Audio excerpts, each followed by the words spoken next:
కేంద్రం ఉంది, రాష్ట్రం ఉంది. కేంద్ర ప్రభుత్వంలో కొన్ని కార్యక్రమాలు ఇస్తారు. దానికి మనం కూడా మ్యాచింగ్ గ్రాంట్ ఇవ్వాలి.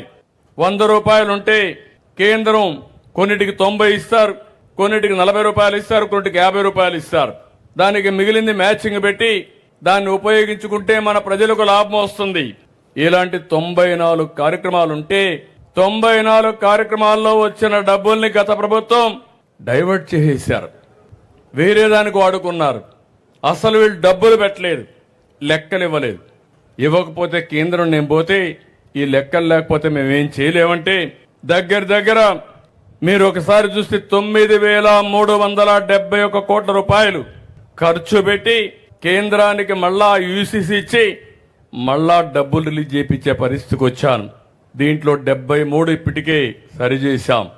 నేను అడుగుతున్నా 5 ఏళ్లలో మీ ఊర్లో సిమెంట్ రోడ్లు వేసారా అని మిమ్మల్ని అడుగుతున్నా. నేను ఆ రోజు వేసిన రోడ్లే కదా అని అడుగుతున్నా మిమ్మల్ని. పాడి రైతులున్నారు చిత్తూరు జిల్లాలో, గోకులాలు కట్టారా అని అడుగుతున్నా. ఈరోజు కట్టామా లేదా అని మిమ్మల్ని అడుగుతున్నా. ఆ రోజు లేనిది ఇప్పుడు ఎట్టొచ్చింది? మీరు చేసిన తప్పుడు విధానాల వల్ల వచ్చిన డబ్బుల్ని పంది కుక్కులు మారిగా వీళ్ళు పంచుకున్నారు. ఈరోజు ఈ ప్రభుత్వం చిత్తశుద్ధితో ప్రతి ఒక్క పైసా కూడా పేదల కోసం ఖర్చు పెట్టే ఏకైక ప్రభుత్వం అని మీ అందరికీ హామీ ఇస్తున్నా.